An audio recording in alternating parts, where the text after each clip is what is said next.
ഇന്നൊരു അറബി കന്തൂറയാണ്. നല്ല സ്റ്റൈലുണ്ട്. ഗ്രേ കളറിൽ നല്ല ക്രിസ്റ്റൽ വെച്ച് പിടിപ്പിച്ച് നല്ല ഭംഗിയുണ്ട്.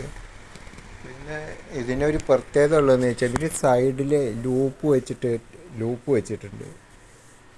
3 ലൂപ്പ് 4 ലൂപ്പൊക്കെ വയ്ക്കാം. ഞാൻ 3 ലൂപ്പാണ് വെച്ചുള്ളത്. പിന്നെ അതിന് ചരടിൻ്റെ മുകളിൽ ഇങ്ങനെ ഒരു ഇതെല്ലാം ഉണ്ടാക്കിയിട്ടുണ്ട്. ഇത് ഇവിടെ ഈ ലൂപ്പ് കുറച്ചുകൂടി ഫ്രണ്ടിലേക്ക് മാറ്റേണ്ടതായിരുന്നു. പക്ഷേ ഇവിടെ വേറെ ഒരു എംബ്രോയ്ഡറി പോലെ ഒരു ക്രിസ്റ്റൽ എങ്ങനെ കല്ല് വെച്ച് പിടിപ്പിച്ചിട്ടുണ്ട്. അപ്പോൾ അത് കാരണം ഇത് കുറച്ച് സൈഡിലേക്ക് പോയി. പക്ഷേ ഇത് ഇവിടെയാണ് വേണ്ടതായിരുന്നു. അതായത് ഇവിടെയാണ് ശരിക്കും, അല്ലെങ്കിൽ ഈ ഏരിയയിലാണ് വേണ്ടത് ഇതിൻ്റെ ലൂപ്പ്. വല്ലാത്ത സൈഡിൽ പോയി. ഇനി ഇട്ട് നോക്കുമ്പോഴാണ് അതിൻ്റെ എന്താണ് ഗുണം ദോഷം എന്നൊക്കെ അറിയുള്ളൂ. എന്തായാലും നല്ല ഭംഗിയുണ്ട്. നല്ല ഇതാണ്.